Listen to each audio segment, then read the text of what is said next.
menjadi penggerak utama perubahan berkelanjutan. Dan observasi wawancara mendalam riset dilakukan pada 2006, di mana kita ini melakukan wawancara itu kita lakukan di tanggal tersebut bersama narasumber satu, yang dimana beliau ini adalah sekretaris 2 PKK Desa Tanjung Sari.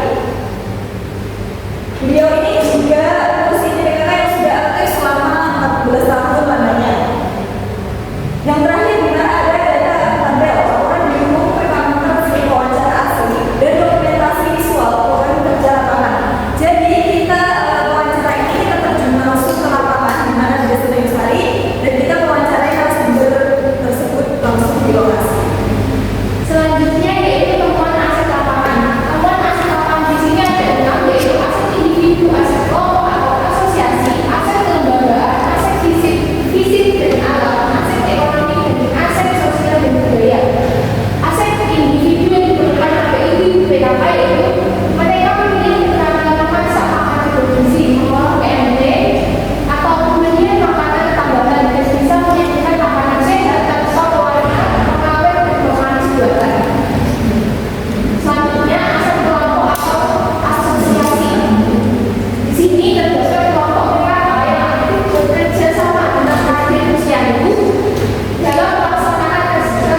apa tantangan atau kendala terbesar yang dihadapi oleh kelompok PKK saat ini?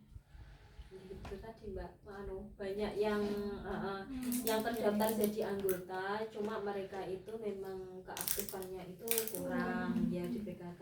Akhirnya kan cuma kayak ikut itu cuma namanya aja kan, yang beliaunya kadang tidak bisa langsung hadir di balai desa. Kalaupun ada kegiatan-kegiatan juga kurang kurang kompak juga, karena memang beliaunya juga nggak tahu. Kalau dari anggota itu hampir ada 60, cuma yang aktif itu sekitar 40-an. Jadi itu sebelum ada pertemuan PKK itu biasanya sudah di-share di grup supaya ibu-ibu itu bisa menyempatkan waktu atau meluangkan waktu, jadi pada waktu pertemuan itu bisa hadir. Terus lagi Ibu Kadesnya juga melakukan kunjungan dasawisma ke RT-RT, kan itu per RT ada kumpulannya dasawisma. Itu Bu Lurah juga terjun langsung ke dasawisma itu untuk untuk memberikan informasi terkait PKK. Kalaupun ibu-ibu ingin ikut PKK di luar dari ibu di luar dari ibu RT dulu itu boleh bareng. Baik, dukungan seperti apa yang paling dibutuhkan saat ini untuk berkembangnya PKK ini? Kamar penuh. Iklan. Apa ya dukungannya Kak? Paling Model pelatihan jaringan. Kalau untuk pelatihan keterampilan itu setiap tahun kan sudah ada mungkin itu kayak medsos itu. Jadi kita lebih mengenalkan kepada masyarakat agar tertarik ikut PKK kayaknya gitu. Kalau untuk program tahunan itu ada untuk pelatihan itu, dan kita pelatihannya itu juga bervariasi dari mulai keterampilan make up, keterampilan memasak, keterampilan kemarin yang baru itu yang affiliate itu. Tapi karena kita itu ibu-ibu itu masih awam gitu masalah sosmed Kak. Jadi masih kayaknya dikasih keterampilan yang berhubungan dengan sosmed itu masih kayak belum bisa Ya. Berarti kalau untuk pelatihan dan keterampilan itu memanggil narasumber dari memanggil narasumber. Kemarin narasumbernya kayak dari UIN juga ada Pak Yudi itu. Terus kemarin juga ada yang dari UIN yang affiliate itu kayaknya juga dosen dari UIN ya. Lalu apakah ada nilai keagamaan yang dipegang seperti kejujuran, keadilan, menghindari riba, serta praktik zakat, infak, sedekah dari hasil usaha kelompok PKK ini? Kalau untuk PKK sendiri itu memang adanya arisan Kak, terus ada lagi itu jimpitan. Jadi ya namanya jimpitan itu setiap kali kita pertemuan PKK itu kita memberikan sedekah maksudnya sedikit uang dari kita itu seikhlasnya ibu-ibu ya. Terus nanti itu uangnya memang dipergunakan untuk keperluan seperti takziah, kalau ada yang meninggal, terus kalau ada orang yang sakit dari kelompok PKK-nya untuk menjenguk ya.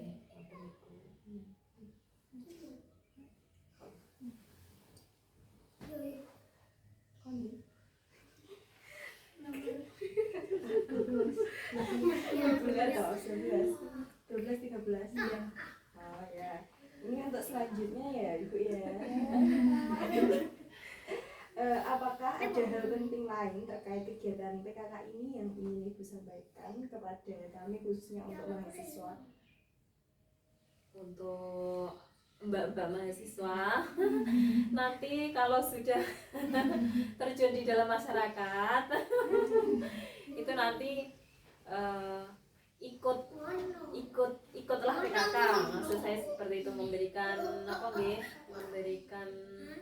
Soalnya di dalam PKK itu kita kan juga diberikan keterampilan, terus nanti kan kita nggih ada arisan juga, ngoten. Dadose ini menghimbau untuk terjun bersama masyarakat nggih, masuk di kelembagaan di PKK. Ngoten.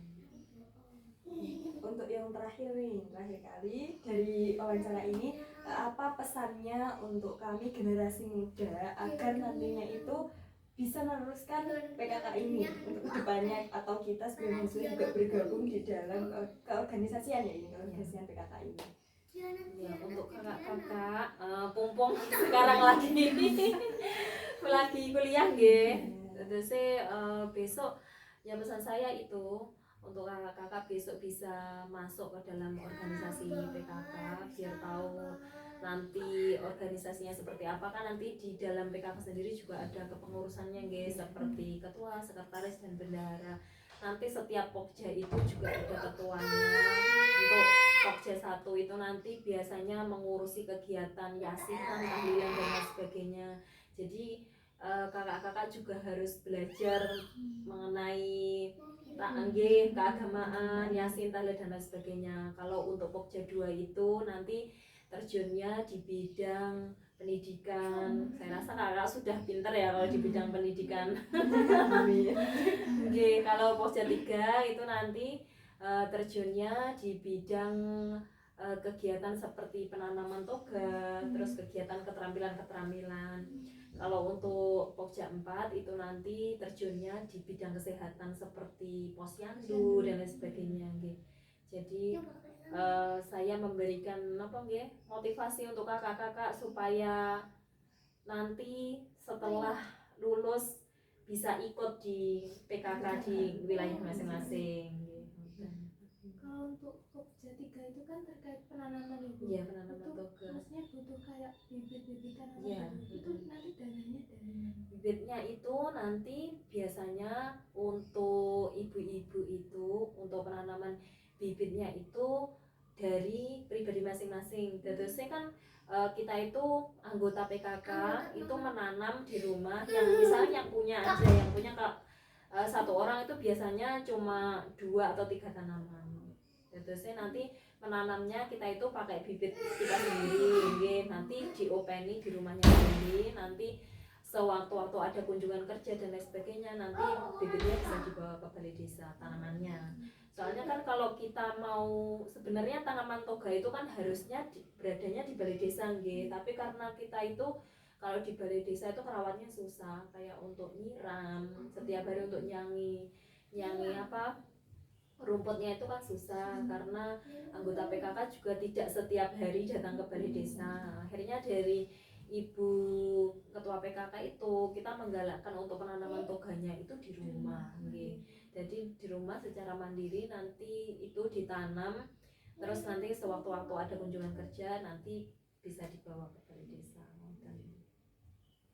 Ya, seperti cabai, nopo-nopo nggih, tidak harus toga, yang penting bisa membantu nopo nggih, perekonomian rumah tangga nggih. Misalnya butuh kencur ndak usah beli, butuh Berarti punya itu dasar nanti beli. hasil tanamannya sendiri itu ya Dimanfaatkan sendiri nggih, dimanfaatkan sendiri. Dan nanti kalau cuma kadang sewaktu-waktu kan ada kunjungan kerja atau laporan tahunan kegiatan penanaman toga, itu pada waktu kita pas nanam nanti bisa difoto buat laporan tahunannya. Kalau untuk kesehatannya itu bisa di handle di pokja 4 itu seperti posyandu, mulai dari posyandu balita sampai posyandu lansia. Jadi tiap tahun itu mengerjakan buku PKK, dan sekarang kan ada aplikasinya SIM PKK itu. Jadi setiap tahun kita itu mengisi kegiatan-kegiatan yang ada di desa lewat aplikasi SIM PKK.